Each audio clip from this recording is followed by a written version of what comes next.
السلام عليكم ورحمة الله وبركاته. القصة اللي هاحكيها النهاردة مهمة جدًا، واللي بعدها أهم وأصعب وأصعب. ليه؟ كنت بفضل ومنة الله ماشي في طريق، فلازم عشان نكمّل مسيرتنا لازم هنعدّي على خط قطر مزلقان زي ما بيقولوا الشعب المصري. فالطريق واقف بقى له فترة كبيرة، حوالي ربع ساعة، نُص ساعة دخلت، قُلنا لأ ده كده في حاجة، بننزل نبُص أتاري في عربية نازلة في حُفرة كبيرة ما بين المزلقان، ما بين قضبان الحديد بتاعة القطر، و اللهم صل وسلم، الناس اللي جواها مش عارفين يطلعوا ولا عارفين ناس تطلّعهم. فالناس اتلمّت وبتاع، يالّا يا جماعة ده مكان قطر ومزلقان وممكن حاجة تحصل ولا قطر لا قدّر الله. ما فيش فايدة، عمّالين كُلّنا ما فيش، وإحنا كُلّنا دخلنا والناس كُلّها اتلمّت. فالمهم وبعدين بقى قعدنا شوية كده، ما فيش 5 دقايق لقينا الراجل اللي هو السايس اللي هو بتاع القطر دوّة بكل عزم ما عنده، خَد commander أو خَد أمر من توجيهات الإطار السيستم اللي بيمشّي القطر. دقيقة واحدة لقينا بيصرخ بكل ما عنده كده مرّة واحدة: يا جماعة القطر جاي! أقسم بالله العلي العظيم الملك، ما فيش دقيقة واحدة لقينا كُلّنا بالعربية بالناس كُلّه كده، لقينا كُلّه طلع لفوق طار، العربية طلعت لفوق طارت كده. طَب إيه اللي حصل؟ لمّا الناس استشعرت بجوارحها عظم الموقف اللي هيحصل دوّة، والكارثة الكبيرة والناس اللي هتتقطّع وتموت، والكارثة البشعة اللي هتحصل، كُلّه فاق، كُلّه جاله حالة زي ما بيقولوا كده attraction، اتزق وفاق في أقصى ما يقدر. لذلك أنا عايز أقول إيه، أنت لو النهارده أنت بفضل ومنة الله مصدّقني، أنا مثلًا كرجل بفضل ومنة الله نحسب على خير، تثق فيّا وتصدّقني. لكن لو مثلًا كبشري هتشُك فيّا أو هتشُك في أي حد، تشُك في أي حد، فأنت مش هتشُك في مين؟ في النبي صلى الله عليه وسلم. النبي صلى الله عليه وسلم قال إيه؟ قال فيما معنى حديثه: إن أقل الناس عذابًا يوم القيامة مين هو؟ واحد هيُقف على صخرة المُخ هيغلي لحد ما يتعذّب العذاب الأليم.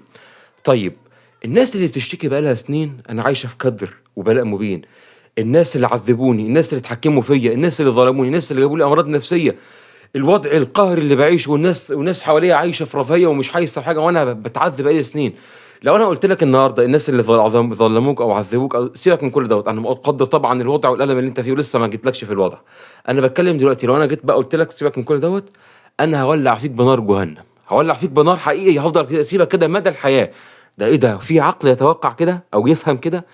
إحنا مش قادرين نفهم عِظَم الوضع علشان إحنا ما شُفناهوش ولا حسّيناه. اسألوا أي حد اتعذّب بالنار أو فضل مدة كده لا تقل عن ربع، 5 دقايق أو حتى نُص ساعة كده، اسألوه ده شاف إيه بالضبط، ده إن عرفتوا تسألوه يعني.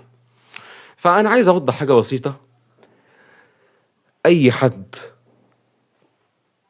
بيسأل النار ديّة هل ربنا فعلًا ممكن يعذّب حد فيها وإحنا مش واخدين بالنا؟ ده ربنا يعذّب بيها عذاب أليم. في ناس النهارده ظلمت ناس وعذّبتها ومش عايزة تنتهي مهما تذكّرها، في ناس جابت لناس أمراض نفسية، في ناس غير إنها سيبك بقى من وضع العباد، الملك سبحانه وتعالى مش عايزها تنتهي، كل يوم أفلام إباحية، كل يوم والعياذ بالله مكالمات مع البنات على الإنترنت. خلاص أنت ربنا مثلًا فوّقنا جميعًا وعرّفنا خلاص انتهي، لكن يوميًا شغال على بطّال. أنا وقعت مثلًا بقى لي شهر، سنة، نُص سنة باجاهد نفسي.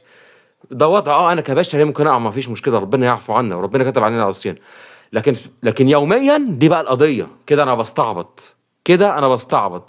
هتيجي تقول لي طب أنا الضغط الحيوي والنفسية مخنوقة وباعالج الوضع بكده بقى وما حدش حاسس بيّا، لأ، خلّيك راجل شوف الوضع منين وعالجه، لكن ما تعالجهوش بإباحية، معلش، ما تعالجوش بمكالمة بنات، ما تعالجوش بسجاير، ولا تعالجه بمخدرات، ولا تعالجه بصُحبة قذرة فاجرة ما لهاش أي قيمة، كل حواراتها بنات وsex والعياذ بالله، أنا آسف في اللفظ، وporn وإباحية وبنات ومخدرات وكلام ما لهوش أي لازمة وهلس وأفراح وسِنَج وكلام ما لوش لازمة.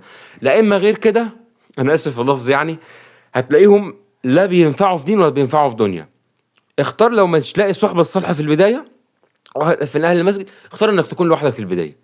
على الأقل أنا الوقت اللي باضيّعه هنا، طب ما أضيّعه في وقت الصلاة جه باخش أصلّي، باضيّعه في ومش باضيّعه، ده الصح أصلًا المفروض أعمله، أنا ما باعملوش وبابوظ وبابوّظ نفسي وباضيع. لذلك ربنا أمرنا بالتناصح. مهمة العلماء والشيوخ في الدنيا لو ما كانتش موجودة يبقى حسبنا الله ونعم الوكيل. وقت الصلاة جه باصلّي، في وِرد قرآن باذكّره، بانزل أشوف مهامي النشاط الرياضي، الجانب النفسي بادّي له على قد ما باقدر.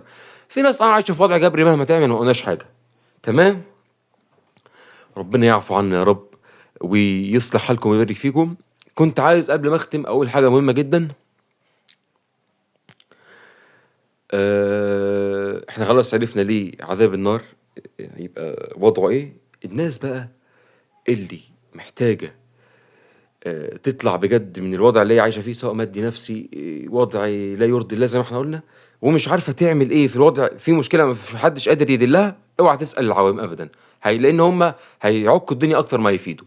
ممكن تسأل أهل الخبرة وأهل العلم، فاسألوا أهل الذكر إن كنتم لا تعلمون. إن شاء الله هاسيب اللينك الخاص بيّا لحد عايز يتواصل، إن شاء الله أنا تحت أمره، ولو الوضع عايز private course أنا إن شاء الله مش هاتأخر عليه، تمام؟ يا رب يعفو عنكم ويوفقكم ويبارك فيكم. سلامة الله.